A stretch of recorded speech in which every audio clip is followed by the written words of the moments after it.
Welcome to the Research Culture Uncovered podcast, where in every episode we explore what is research culture and what should it be. You'll hear thoughts and opinions from a range of contributors to help you change research culture into what you want it to be.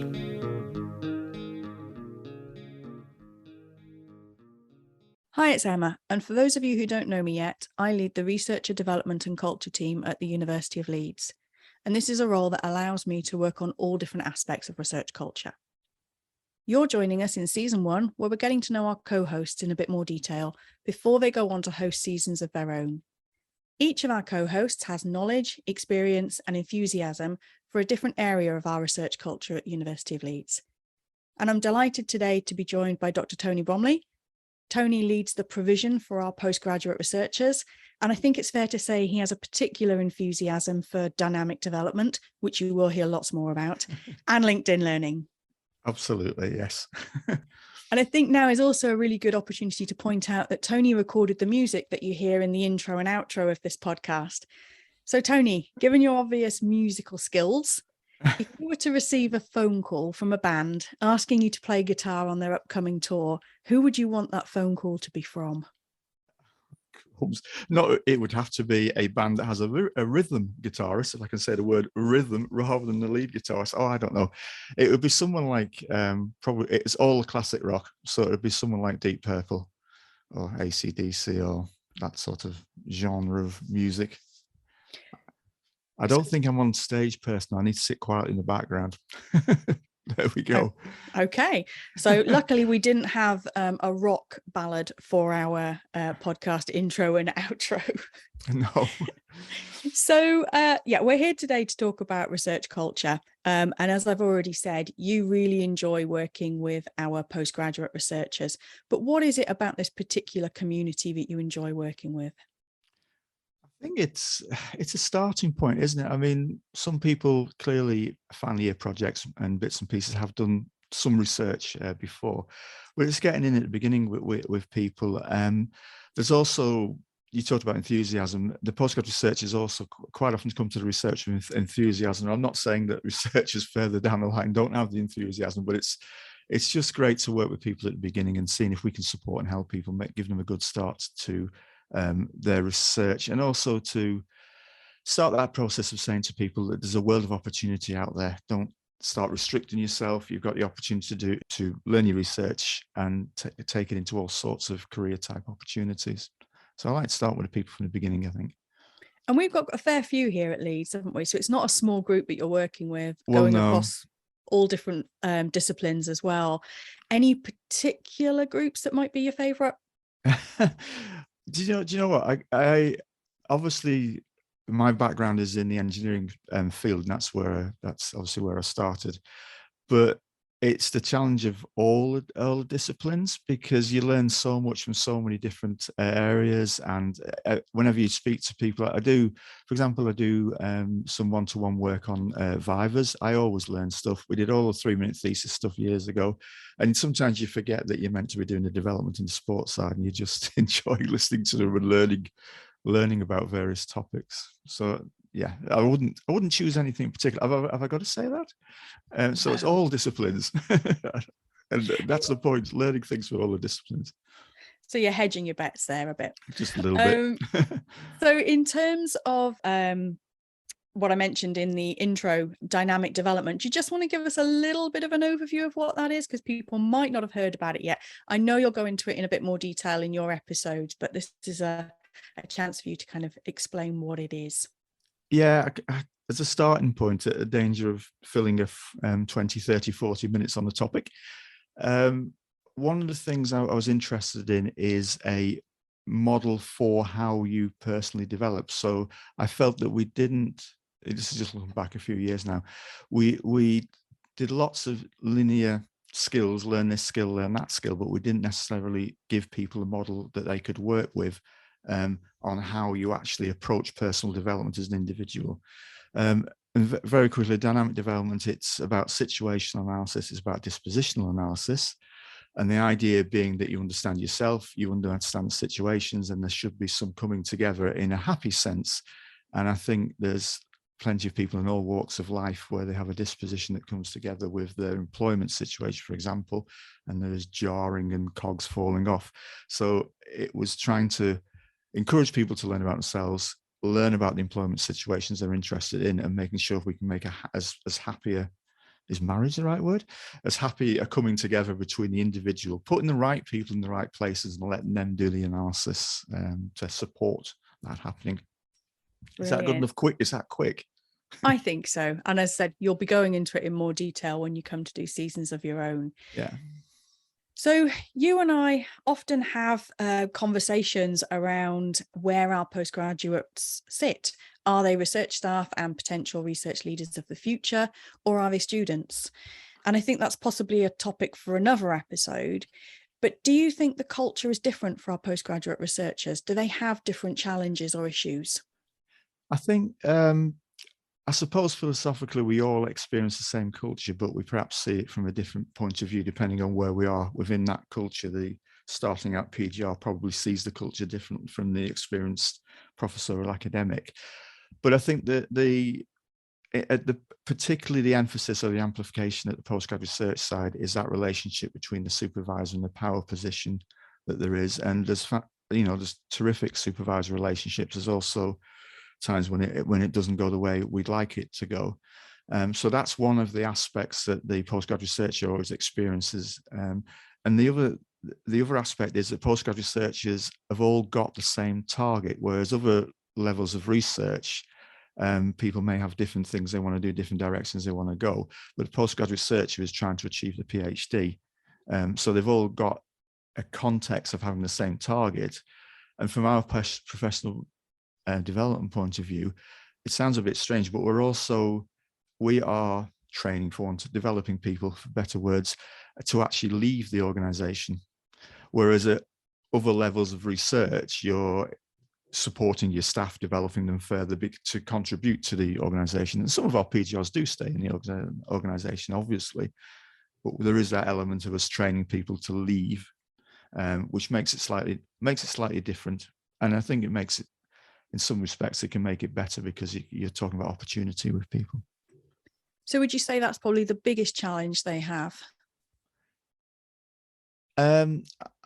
It probably is. And it's how you get across to postgraduate research is the positive side of the academic arena, depending on the sort of supervisor, the sort of environment they have around them. And we all know about if I go to the classic science side of things, we all know the cliche supervisor who wants the researcher to stay in the laboratory 24/7 and doesn't want them doing anything else. On the arts humanities side, there can be the isolated individual who isn't working on campus, but finds that they just don't have the interaction, they don't meet with people. So I think there are some generalized umbrella sort of issues, power relationships with supervisors, isolation are general issues. But then there will be more specifics of the situations, and some people in the ideal world, and more, I suppose all universities want to do this. We want to do this at Leeds with our research cultures. We want our researchers across the board to have great relationships and great times as PhD students, and then go away and tell everybody else to come and do a PhD at Leeds. So yeah, I think, did I answer the question? I've almost forgotten what your question was now. No, you've answered it. That was perfect. Thank you. So in a similar format to the other episodes that I've recorded with other co-hosts, what do you think we're doing really well at Leeds? Is this another opportunity for me to talk about dynamic development? You can talk about whatever you want. I'll put that for one side at the moment. I think what we've got at Leeds, and we continue working on this, is over recent years we've got a much more integrated system in that we brought a doctoral college in. Gosh, I'm going to say 5 years. It might even be longer than that because you kind of lose track of these things. So we've got an umbrella doctoral college, and then we've got a number of services, particularly obviously ourselves, organisation development, professional learning, one of the major providers. But we have what you might expect, library service providers, we have career service providers and various others, counselling, etc. So we have a big group of people, we meet regularly, and I think we're all on the same page in terms of trying to support the researchers in front of us. So I think the way that works is really good. In recent years, particularly, I've been interested in changing our approaches to professional development, and that's where the dynamic development aspect came in. So one of the aspects was to change approach in terms of teaching a model to people that they can take a hold of, because what I want to see is more ownership, people taking more ownership of their personal professional development.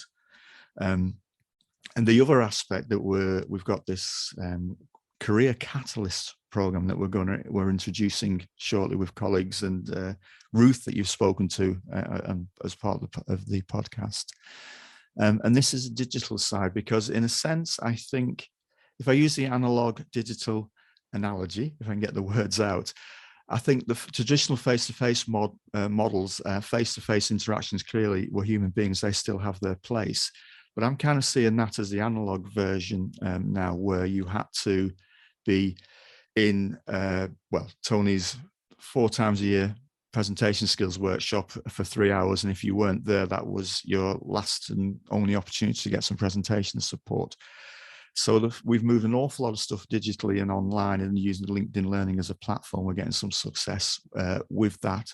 It means that we're shifting to 24/7 availability of at least the information side, as opposed to, if I'm talking about an analog model, it was only available at certain times per year.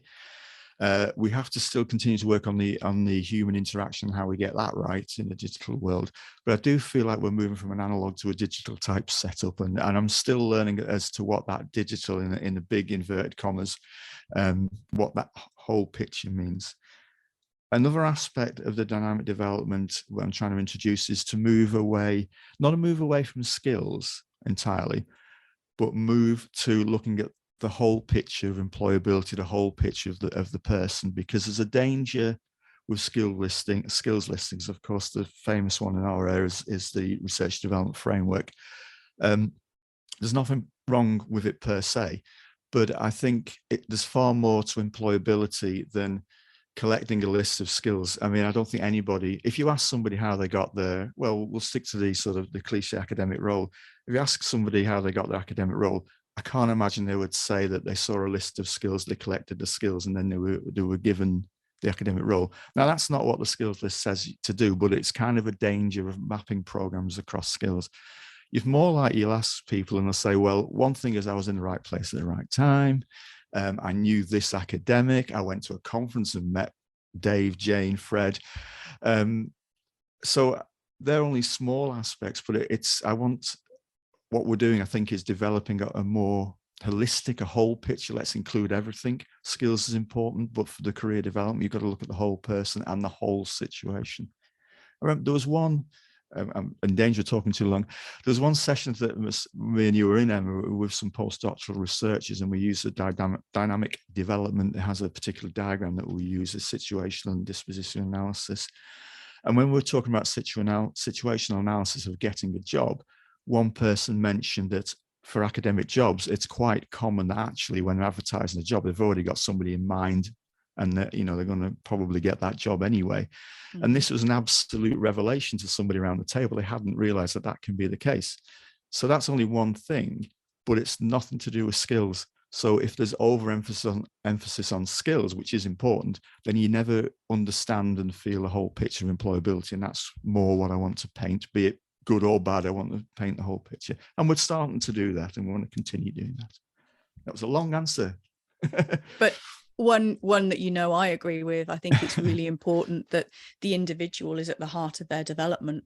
We have an idea of what we might want to show them, but ultimately it is their development. Only they can make that decision. So yeah. Have we got it all sorted then, Tony? Can we sit back and say job done? No, I think I'll use the cliche again. We're on a journey, and I think it started a few years ago, but it's an important journey. One of the things that I felt was really important recently is the university, as universities do, we looked at its employability strategy. So it developed an employability strategy at the undergraduate level. But then there was clear arguments that while it was an interesting basis, it needed modification of changes for the postgraduate research side. And we've made those changes, and we now have, I think, a very good postgraduate research. Futures and opportunities strategy seems to be the language rather than employability. But the reason I mention that is just related to the last point. the headline for that, where you put the sort of, I guess it's a mission or vision statement, it very much talks about the individual. So previous statements have, in a sense, talked about making global people who are globally active in the jobs market, but this one isn't. It doesn't say that. It's saying that we want to give you the support that you need for what your aspirations are, and I much prefer that as a way forward. And we've kept that postgraduate research one as well as undergraduate one. So, building what you just said, Emma, is we are moving much more personalized, which I think is really important. So what would you like to see happen in the next 5 years? I want us to continue developing the way we are. So I think we've got some really good things happening. We've got some really good jigsaw pieces, and I'm still learning those jigsaw pieces. So if I come back to Career Catalyst, one of the great things about LinkedIn Learning, because I haven't done my soapbox on LinkedIn Learning, it's the connections with LinkedIn and LinkedIn Learning, and making sure, well, as a university, we're lucky because we buy into LinkedIn Learning, and all the students and staff across campus can log in for free. Not every institution does that. But what it does is it gives you the digital AI-driven side. So LinkedIn allows you to, and plenty of people listening will know this, but it's something like 800 million. Ruth keeps telling me a number, and it increases each time. So something like 800 million people in LinkedIn that you can interrogate. So rather than having generic, what skills should I need to be a biologist? What skills do I need to work in? What else should we have in the arts? You can now look at alumni who have been from your program, or in fact, alumni from any university around the world who've done what you've done, and you can see the careers, and you can look at people at all sorts of career stages, see what they've achieved, see the careers they've had. You can then personally put together your own specific listing of skills that you want, that you think you need to develop to achieve what you want to achieve. And then if you put that into LinkedIn Learning and tell it what you're interested in, then the AI will kick in. And if you go on your homepage, it does the whole Amazon thing. You looked at this last week, people in your area are looking at this, people interested in this industry are looking at this.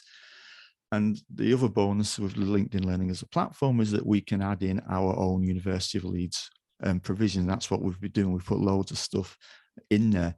So the AI does the work for us and the individual as well, and there's less searching. There's some input you need to do in terms of looking around, seeing what you're interested in.